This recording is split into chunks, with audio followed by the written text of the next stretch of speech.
സല്ലല്ലാഹു അലാ മുഹമ്മദ് സല്ലല്ലാഹു അലൈഹി വസല്ലം. സല്ലല്ലാഹു അലാ മുഹമ്മദ് സല്ലല്ലാഹു അലൈഹി വസല്ലം. പല കാരണങ്ങളുണ്ടാകാം അവിടെ. അതുകൊണ്ടാണ് ഖുർആൻ എത്ര വിശദമായി വിശദീകരിച്ചു. ലാ തഖറബുസ്സിനാ. രണ്ട് സ്ഥലങ്ങളിലാണ് ഖുർആൻ ഗൗരവത്തോടെ ലാ തഖറബു എന്ന് പറഞ്ഞത്. ഒന്ന് ലാ തഖറബു സിന, നിങ്ങൾ വ്യഭിചാരത്തിലേക്ക് അടുക്കരുത്. വലാ തഖറബു മാലൽ യതീം, യതീമിന്റെ സമ്പത്തിനോട് നിങ്ങൾ അടുക്കാൻ തന്നെ പാടില്ല. മറ്റൊന്ന് ഖുർആൻ എടുത്തു പറഞ്ഞത് വലാ തഖറബു സിന, വ്യഭിചാരത്തിലേക്ക് നിങ്ങൾ അടുക്കാൻ തന്നെ പാടില്ല, വ്യഭിചരിക്കരുത് എന്നല്ല ഖുർആൻ പറഞ്ഞത്. അല്ലേ? വലാ തഖ്തുലു ഔലാദകും മിൻ ഖശ്യത്തി ഇംലാഖ്. നിങ്ങൾ ഭക്ഷണത്തിന്റെ കാര്യത്തിലോ മറ്റോ പേടിച്ചതിന്റെ പേരിൽ നിങ്ങളെ മക്കളെ കൊന്നുകളയരുത് എന്നാ പറഞ്ഞത്. അല്ലേ? വലാ തഖറബു ഇലൽ ഖത്ൽ എന്നാ പറഞ്ഞത്. അല്ല, കൊല്ലലിലേക്ക് നിങ്ങൾ അടുക്കരുത് എന്നല്ല പറഞ്ഞത്, കൊല്ലരുത് എന്നാ പറഞ്ഞത്. അല്ലേ? അങ്ങനല്ലേ പറഞ്ഞത് ഖുർആൻ. അങ്ങനെ പല കാര്യങ്ങളും പറയുമ്പോ ഖുർആൻ ചെയ്യരുത് എന്നാ പറഞ്ഞത്. പക്ഷെ വ്യഭിചാരത്തെ കുറിച്ച് പറയുമ്പോ ഖുർആൻ എത്ര വിശദമായിട്ടാ പറഞ്ഞത്. ഷോർട്ടായിട്ട് വിശദമായ ഉൾക്കാഴ്ചയുള്ള വാക്ക് പറഞ്ഞു ഖുർആൻ. വലാ തഖറബു, അടുക്കാൻ തന്നെ പാടില്ല, അടുക്കാൻ തന്നെ പാടില്ല. അതുകൊണ്ടാണ് ആണിനെയും പെണ്ണിനെയും ഇസ്ലാം വേറെ വേറെ കാണണമെന്ന് പറഞ്ഞത്. മഹറമല്ലാത്തവരെ നോക്കരുത്. നോക്കിയാൽ എന്താ മൊയിലിയാരെ? നോക്കിയാലാണ് ചിലപ്പോ സ്നേഹം ഉണ്ടാകുക, അതിന്റെ പേരിലാ ചിലപ്പം പ്രശ്നം ഉണ്ടാകുക, ആ നോട്ടത്തിലാ ചിലപ്പം തുടങ്ങല്. നീ അവളോട് ആവശ്യമില്ലാതെ സംസാരിക്കരുത്, അവളെ സൗണ്ട് പോലും ആസ്വദിച്ച് കേൾക്കാൻ പാടില്ല. എന്തുകൊണ്ട്?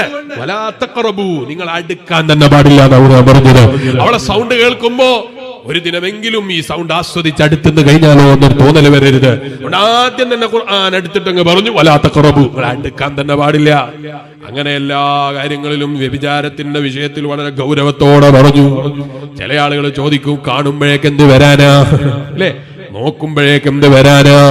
അവളൊന്ന് കാണുമ്പോഴേക്ക് എന്ത് വരാനാ? മുസ്ലിമേ, അതുകൊണ്ടാണ് വളരെ ഗൗരവത്തോടെ ഖുർആൻ പറഞ്ഞത് വലാ തഖറബു, നിങ്ങൾ അടുക്കാൻ തന്നെ പാടില്ല. വളരെ ഗൗരവത്തോടെ കാണണം. കാരണം സ്നേഹത്തെ ഉണ്ടാക്കുന്നതല്ല, ഉണ്ടാകുന്നതാണ്. ചിലപ്പോൾ തുടക്കത്തിൽ ഒന്നും ഉദ്ദേശിച്ചിട്ടുണ്ടാകൂല, നിങ്ങളുടെ നാട്ടിലൊന്നും ഉണ്ടാകൂല. ചില ആളുകളുണ്ട് നല്ല സലാത്ത് മജ്ലിസിന്റെ പേരിൽ ആണുങ്ങളെയും പെണ്ണുങ്ങളെയും ഒക്കെ കൂട്ടിയിട്ട് വാട്സപ്പിൽ ഗ്രൂപ്പ് ഉണ്ടാക്കിയിട്ട് കുഴപ്പമുണ്ടാക്കാൻ വേണ്ടി നടക്കുന്ന ചില ആളുകൾ. ഒരു ഉദ്ദേശിച്ചിട്ടില്ല, ഒരിക്കലും അവരൊരിക്കലും സ്വപ്നത്തിൽ പോലും ഉദ്ദേശിച്ചിട്ടില്ല സലാത്തിന്റെ മജ്ലിസിലൂടെ ഒരു പെണ്ണിനെയും ഒരു ആണിനെയും അടുപ്പിക്കാന്ന് അവർ ഉദ്ദേശിച്ചിട്ടില്ല. ഉദ്ദേശം എന്താണ്? സലാത്ത് ചെല്ലലാണ്. പക്ഷേ അത് പറഞ്ഞിട്ട് കാര്യമില്ല.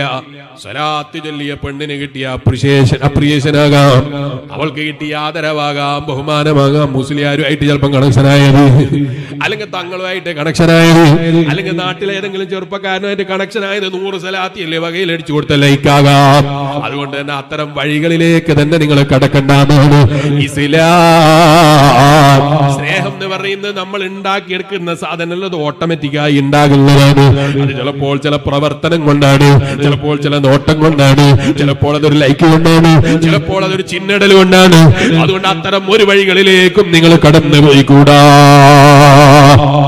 ഞാനൊരു സ്ഥലത്ത് പ്രസംഗിക്കുമ്പോൾ വിശദമായി പറഞ്ഞിരുന്നു, ഇങ്ങനെ പ്രസംഗത്തിന്റെ അടിയിൽ ലവിന്റെ ചിഹ്നം മാത്രം ഇട്ട് കൊടുക്കുന്ന ചില പങ്കന്മാരുണ്ട്. നിങ്ങളെ വീട്ടിലൊന്നും അങ്ങനെയുള്ള സ്ത്രീകൾ ഇല്ലാത്തത് കൊണ്ട് ഞാൻ പറയുന്നില്ല. എല്ലാ പ്രസംഗത്തിന്റെയും ചോട്ടക്കാരിട്ട് ലവിന്റെ ചിഹ്നം ഇങ്ങനെ ഇട്ട് കൊടുക്കുകയാണ്.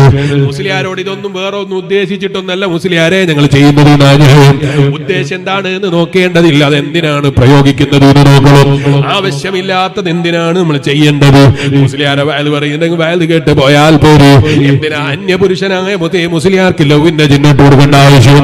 അതുപോലുള്ള മജ്ലിസുകളിൽ കയറിയിട്ട് മുസ്ലിയാരോട് പ്രത്യേകം പേഴ്സണലായിട്ടും അല്ലാതെയും ഇത്തരം മെസ്സേജ് അയച്ചു കൊടുക്കുന്ന പെങ്ങന്മാരെ, എന്റെ പെങ്ങന്മാരെ, നമ്മൾ അതപ്പതിച്ചു പോയിക്കൂടാ. സാഹചര്യങ്ങളാണ് മനുഷ്യനെ വഴികേടിലേക്ക് എത്തിക്കുന്നത്. എന്തിനാണ് നമ്മൾ ആവശ്യമില്ലാത്ത ചിഹ്നങ്ങൾ അയച്ചു കൊടുക്കേണ്ട ആവശ്യം? അപ്പൊ ഒരാൾ എന്നോട് ചോദിച്ചു, അപ്പോഴേക്ക് എന്ത് വരാനാണ്? ചിഹ്നിട്ട് കൊടുക്കുമ്പോഴേക്ക് എന്ത് വരാനാണ്? ലവിന്റെ ചിഹ്നിടുമ്പോഴേക്ക് എന്താ ലവ് സംഭവിച്ചു പോവോ? എല്ലാരും എങ്ങനെയാ തുടങ്ങല്? എങ്ങനെയാ തുടങ്ങല്? ആദ്യം തന്നെ വ്യഭിചാരം കൊണ്ടാ തുടങ്ങല്? അല്ല, ഇങ്ങനെയുള്ള ചിഹ്നങ്ങളിലൂടെയാണ് തുടക്കം, സംസാരങ്ങളിലൂടെയാണ് തുടക്കം, ആംഗ്യങ്ങളിലൂടെയാണ് തുടക്കം.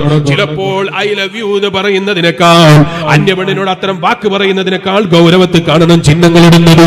എന്താ കാരണം? പറയാൻ ചിലപ്പോൾ ചെറിയ ലജ്ജ ഉണ്ടാകാം, പറയാൻ ചിലപ്പോൾ ചെറിയ മടി ഉണ്ടാകാം. ആംഗ്യങ്ങളും ചിഹ്നങ്ങളും ആകുമ്പോ ചിലപ്പോൾ അത് വേറെ ന്യായം കൊണ്ട് ഒപ്പിക്കാൻ കഴിയും. അങ്ങനെയുള്ള അഥവാ ഇഷ്ടപ്പാട് കാണിക്കുകയാണെങ്കിൽ ഞാനതൊന്നും ഉദ്ദേശിച്ചിട്ടില്ല എന്ന് ചിഹ്നമാകുമ്പോ പറയാൻ കഴിയും. അങ്ങനെയുള്ള സാഹചര്യങ്ങൾ ഉണ്ടാകാതിരിക്കാനാണ് വലാ തഖ്റബു സിനാ, വ്യഭിചാരത്തിന്റെ വഴികളിലേക്ക് നിങ്ങൾ അടുക്കാൻ തന്നെ പാടില്ല എന്നാണ് ഇസ്ലാം. ഓ എന്റെ വയല് കേൾക്കുന്ന ഉമ്മമാരെ, വയല് കേൾക്കുന്ന പെങ്ങന്മാരെ, സ്വലാത്തിന്റെ മജ്ലിസാകട്ടെ അല്ലാത്ത മജ്ലിസാകട്ടെ, ഏത് ദിക്റിന്റെ മജ്ലിസാകട്ടെ അല്ലാത്ത മജ്ലിസാകട്ടെ, ഇങ്ങനെയുള്ള ആവശ്യമില്ലാത്ത ചിഹ്നങ്ങൾ ഇടുന്ന മജ്ലിസുകളാണ്, ആവശ്യമില്ലാത്ത ചിഹ്നങ്ങൾ ഇടുന്ന വാട്സപ്പ് ഗ്രൂപ്പുകളാണ്. അതില്ലാതെ നിങ്ങൾ സ്വന്തം ഭർത്താവിനെ കൂട്ടിയിട്ട്, സ്വന്തം മക്കളെ കൂട്ടിയിട്ട് ഒരു സ്വലാത്ത് ഗ്രൂപ്പ് ഉണ്ടാക്കി. എത്ര ആളുകൾക്ക് സ്വലാത്ത് ചെല്ലാൻ പറ്റുന്നുണ്ട്? സ്വന്തം ഭർത്താവിനെയും സ്വന്തം അതേ കാണാനും തൊടാനും പറ്റുന്ന മഹറമുകളായ എത്ര ആളുകളുണ്ട്? നിങ്ങളെ സ്വന്തം മാങ്ങളമാരെയും സ്വന്തം ബാപ്പനെയും സ്വന്തം ഉമ്മാനെയും നിന്റെ സ്വന്തം പെൺകുട്ടികളെയും ആൺകുട്ടികളെയും ഒരു വാട്സപ്പ് ഗ്രൂപ്പ് ഉണ്ടാക്കിയിട്ട് സ്വലാത്തിന്റെ മത്സരം നടത്തി എത്ര ആളുകൾക്ക് സ്വലാത്തി എല്ലാവരുടെ മനസ്സ് കിട്ടുന്നുണ്ട്? അത് പരിശോധിച്ചു നോക്കൂ. ഇബ്ലീസ് ചിലപ്പോൾ നമ്മളെ വഴിമുട്ടിക്കുന്നത് എവിടെയാണ് എന്ന് പറയാൻ കഴിയില്ല. കുടുംബം കലക്കാൻ എവിടെയാ ഇബ്ലീസ് വഴി തുറക്കുന്നത് എന്ന് പറയാൻ കഴിയില്ല. അതുകൊണ്ട് ആവശ്യമില്ലാത്ത അത്തരം സ്വഭാവങ്ങളുണ്ട്, അന്യപുരുഷന്മാരുള്ള വാട്സപ്പ് ഗ്രൂപ്പുകളുണ്ട്. കൈയൊഴിക്കണേ ഉമ്മമാരെ, അന്യപുരുഷന്മാരുമായുള്ള ബന്ധങ്ങളുണ്ടോ? കൈയൊഴിക്കണേ ബാപ്പമാരെ. അത് ഗ്രൂപ്പിലാകുമ്പോ ജായിസാണ്, ഗ്രൂപ്പിലാകുമ്പോ അതൊരു രസാണ്. നാട്ടുകാരെ മുഴുവനും ഞാൻ ചൊല്ലിയോ സ്വലാത്ത് അറിയുമ്പോ ഒരു രസാണ്. നാട്ടുകാരെ അറിയിക്കാനാണോ സ്വലാത്ത് ചൊല്ലിയത്? എന്തേ സ്വന്തം മക്കളുള്ള ഗ്രൂപ്പിൽ എന്തേ സ്വലാത്ത് ചെല്ലാൻ തോന്നാത്തത്? സ്വന്തം ഭർത്താവിനോട് എന്തേ സ്വലാത്തിന്റെ എണ്ണം പറഞ്ഞിട്ട് അതേ സന്തോഷിക്കാൻ കഴിയാത്തത്? എന്തേ സ്വന്തം ഭർത്താവിനോട് സ്വലാത്തിന്റെ എണ്ണം അധികരിപ്പിക്കാൻ, ഭർത്താവിനെ പ്രോത്സാഹിപ്പിക്കാൻ എന്താ തോന്നാത്തത്? അതാ ഞാൻ പറഞ്ഞ ഏതെങ്കിലും ഇബ്ലീസ് തുറക്കുന്ന വഴികളിലേക്ക് നമ്മൾ കടന്നു പോയിക്കൂടാ. ചിലപ്പോൾ സ്വലാത്തിന്റെ മജ്ലിസ് ഉസ്താദുമാരോ അല്ലെങ്കിൽ അങ്ങനെ ചിന്തിക്കുന്ന സ്വലാത്ത് ചൊല്ലിപ്പിക്കണം എന്ന് ചിന്തിക്കുന്നവരോ ചിലപ്പോ തുടങ്ങിയത് നല്ല നീയത്തിലാവാം, നല്ല നീയത്ത് മാത്രമാകാം. ഇബ്ലീസ് ചിലപ്പോൾ വഴികേടിലേക്ക് കൊണ്ടുപോകാൻ ഇത് കാരണമാകുമോ എന്നതിനെ കുറിച്ച് ബോധമുള്ളവരാകണേ. അതിനാണ് ഖുർആൻ അത്ര ഗൗരവത്തോടെ പറഞ്ഞത് വലാ തഖറബു, നിങ്ങൾ അടുക്കാൻ തന്നെ പാടില്ല. നിങ്ങൾ വ്യഭിചരിക്കാൻ പാടില്ല എന്നല്ല പറഞ്ഞത്, വ്യഭിചാരത്തിന്റെ വഴികളിലേക്ക് കടക്കാൻ പാടില്ല എന്നല്ല പറഞ്ഞത്. വലാ തഖറബു, നിങ്ങൾ അടുക്കാൻ തന്നെ പാടില്ലാത്തതാണ്. അങ്ങനെയുള്ള സ്വഭാവം നമ്മൾ കൈയൊഴിക്കണം. വല്ലാത്തൊരു കാലഘട്ടത്തിലാണ് നമ്മൾ ജീവിക്കുന്നത്.